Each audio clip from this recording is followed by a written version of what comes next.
Well, it's a beautiful Sunday afternoon around 85 degrees, which after our 100-degree plus temperature is just lovely, especially in the shade.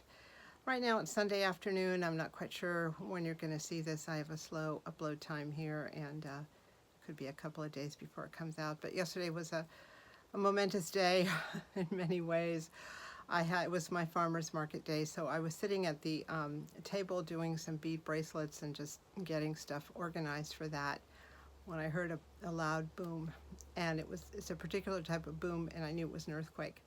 And then the house shook with kind of a shake. I knew it was an earthquake. Then there was another boom and a crack, and I knew it was an earthquake. And then the house shook multiple times. I could feel the house, I could see the house shaking, and I could hear the house shaking. It ended up being a 4.5, which is, I think, kind of a moderate earthquake. But the epicenter was like just a few miles away. I live near one of the largest, I think the largest geothermal fields in the world, and we get a lot of earthquakes from there. And it's up there. What I mean up there is about northwest from me. And we get a lot of earthquakes. As a matter of fact, the former owner of this house told me to expect earthquakes. And he wasn't wrong. As you pass the geothermal fields to go north up the mountain where I used to work, there's an elevation difference of about 1,200 to 1,500, 1,600 feet where I am now. And I used to work up there. I worked up there for several years, and they got a lot of earthquakes. You could feel the earthquakes more than down here. Sometimes all I hear is a crack sound, and if I hear that crack sound, I know that there's been an earthquake. And if I check in about 20 minutes, it'll come up on the earthquake reports. But they got a lot more. They'd get rolling ones and quick jerks and some shaking. I've been in several up there when I was working, and I just never seemed to get used to them. I was in the Loma Prieta earthquake. That was in 1989 in San Francisco. I think it hit San Francisco the hardest. I forget where the epicenter was, but it was so big. We lived about 45 minutes away from San Francisco. Our house shook, and it was a long one, and I had time to grab the kids, and I was in the kitchen. I think I ran out, grabbed the kids. We got underneath a door frame, and the house was still shaking. It was something else. It was a terribly difficult earthquake, both during and then after, with all of the destruction that happened. One thing that mitigated the fear I had, because I'm very afraid of earthquakes, was the fact that my house is so old.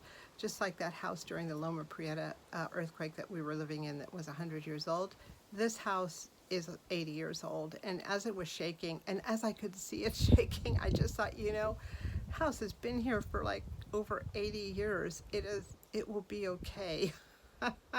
It's gone through storms, but it's just not a good feeling. So I was kind of out of sorts for the rest of the afternoon. I didn't finish any more beading. I beaded the same bracelet like 4 times and couldn't get the count right, and it just was like, I can't focus. So I finished loading up the car, and around 3 o'clock I went up north to the big city for the farmer's market. But when I was driving, it was kind of crazy. I felt something. I could see something in peripheral vision, and it ended up on my arm, and I wasn't sure. My window was partly opened. I wasn't sure where it had come from or what it was. It was this wet thing right here. So I kind of shook my arm off over the wheel and dashboard. It was a frog. Somehow a frog had appeared and was stuck to my arm, and I'm driving down the highway, and the frog, the body was about this big. This was not a small frog. So it jumped around on the dashboard, and then it jumped someplace. I don't know where it jumped. And all I was thinking is, oh my God, I'm going to find a dead frog here. How am I ever going to find a frog in the car? What is going on? So I'm continuing to drive down the highway. Now we've had, the earthquake, the big earthquake. We've had the frog jumping around in the car someplace. And I see the frog again in my peripheral vision, just sort of flying by. I'm on the highway right now. I'm driving, and I thought maybe I should pull over. There's no place to pull over. It's a highway. It's a mountain highway.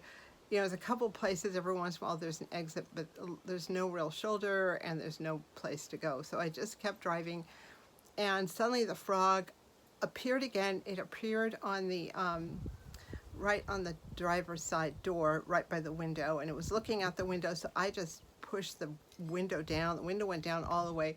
Frog jumped out. I don't know where the frog is. I don't know what happened.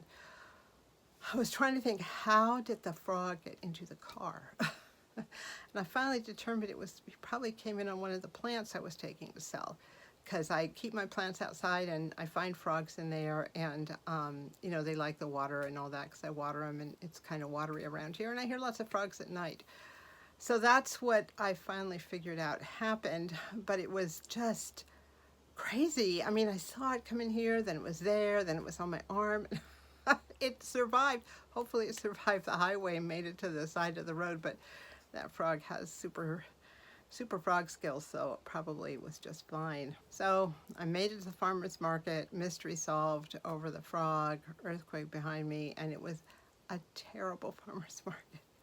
Nobody was there, no customers. A lot of vendors, no customers. Turns out there was a big weed marijuana festival on the other side of the county, which had sucked everyone over there. This county's so small, all you need is like one major draw and the whole county is depleted. So I guess that was the one major draw, and the person who runs the farmers market told me that she was in touch with other people who were at the farmers markets all over the county, and she said everyone had the same report. It was terrible. So coming back next week, hopefully we'll be back to normal, because it was crazy. I don't think I saw, maybe I saw like 5 or 6 people who looked like customers coming through, and there was vendors everywhere, food vendors. People had brought a ton of food and all sorts of stuff, and it was just kind of a ghost town there. But that day ended well, because this woman walked up to me and said my name, and I realized I had, she was somebody I'd known when I'd been in the business world in Sonoma County.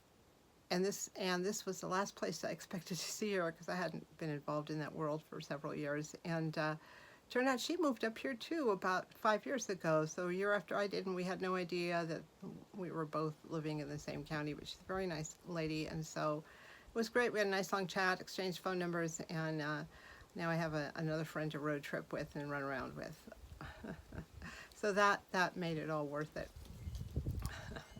I wish I could say I came home and had a stiff drink or smoked a joint, but I'm really not a stiff drink joint person. So in spite of the crazy things that happened, the day ended well. Came home and unloaded the car, and today I'm just in recovery mode. Anyway, that was my day. Hoping that you are well and life is treating you well. Thank you so much for watching.